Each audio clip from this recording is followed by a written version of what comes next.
Hello friends, అందరూ బాగున్నారా? Welcome to my control cook escape channel. ఇప్పుడు మనం క్రిస్పీగా ఉండే కాజు చికెన్ పొడి ఎలా చేయాలో నేర్చుకుందాం. ముందుగా ఒక బౌల్ 250 గ్రామ్స్ ఆఫ్ చికెన్ని తీసుకోవాలి. బాగా వాష్ చేసుకొని ఇప్పుడు అందులో కొద్దిగా ఉప్పు అండ్ తగినంత పసుపు అండ్ ఒక నిమ్మకాయని వేసుకోవాలి. ఇలా వేసుకున్నాక బాగా ముక్కకు పట్టినట్టు ఒక 2 మినిట్స్ వరకు బాగా కలుపుకోవాలి. ఇలా కలుపుకున్న దాంట్లో ఇప్పుడు కొద్దిగా కారం పొడి అండ్ కొద్దిగా ధనియా పొడి అండ్ కొద్దిగా జీరా పౌడర్ అండ్ కొద్దిగా గరం మసాలా పౌడర్ అండ్ ఇప్పుడు అల్లం వెల్లుల్లి పేస్ట్ని అండ్ మిరియాల పొడిని వేసుకొని బాగా ముక్కకు పట్టినట్టు బాగా ఒక 2 మినిట్స్ వరకు బాగా కలుపుకోవాలి. ఇలా కలుపుకున్నాక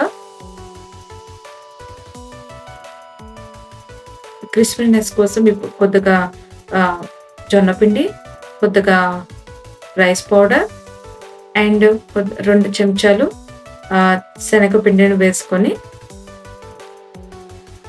బాగా కలుపుకోవాలి.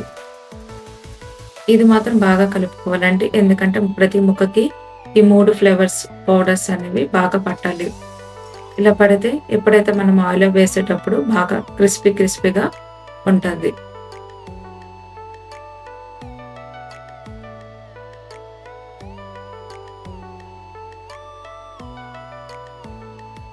ఇలా ఈ విధంగా కలుపుకున్నాక ఇప్పుడు అందులో ఒక ఎగ్ని మనం వేసుకొని ముందు యాజ్ టీస్గా మళ్ళీ కలుపుకోవాలి బాగా.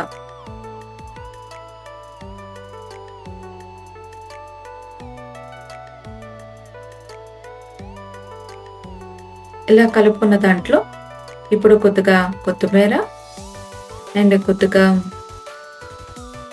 పుదీనా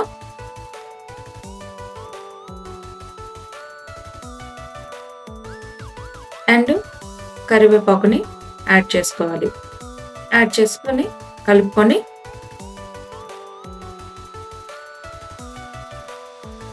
ఇప్పుడు ఒక 4-6 లేదా 6 పచ్చిమిర్చిని యాడ్ చేసుకోవాలి.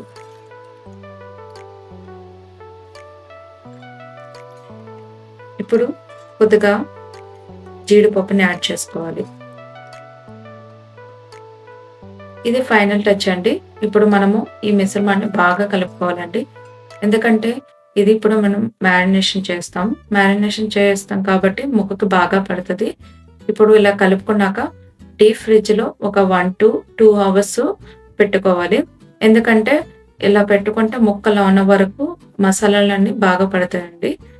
ఇప్పుడు చూడండి 1 అవర్ తర్వాత తీసుకున్నాక మళ్ళీ బాగా కలుపుకోవాలండి.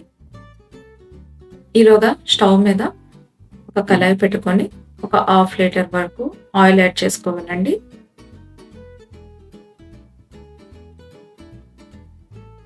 ఇప్పుడు ఆయిల్ వేడయ్యాక ఇప్పుడు చికెన్ ముక్కల్ని ఒక్కొక్కటిగా వేసుకోవాలండి. కొంచెం వేసేటప్పుడు జాగ్రత్త అండి.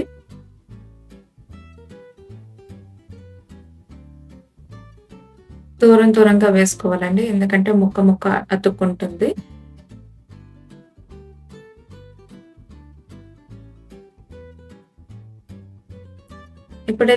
ఇప్పుడు లో ఫ్లేమ్‌లో పెట్టుకొని బాగా ఫ్రై చేసుకోవాలండి. కానీ వేసిన వెంటనే మనము కలపకూడదు. కలిపితే మసాలా నుంచి చికెన్ ముక్కలు వేరైపోతాయండి.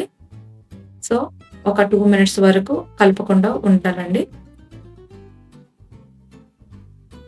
2 మినిట్స్ తర్వాత ఇప్పుడు మెల్లగా గరిటెతోటి కలుపుకోవాలండి.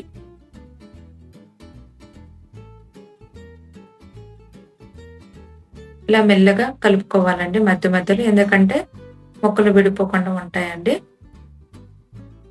ఇలా ఈ విధంగా ఒక 5 to 6 మినిట్స్ వరకు బాగా ఫ్రై చేసుకోవాలండి లో ఫ్లేమ్‌లోన. ఇలాగా బ్రౌన్ కలర్ వచ్చాక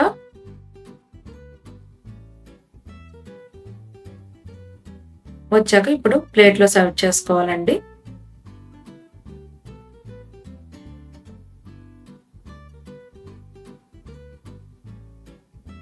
ఇప్పుడు దీన్ని నిమ్మకాయ అండ్ ఉల్లిపాయతో సర్వ్ చేసుకుంటే చాలా టేస్టీగా ఉంటదండి. రెస్టారెంట్ స్టైల్‌లో ఉంటుందండి.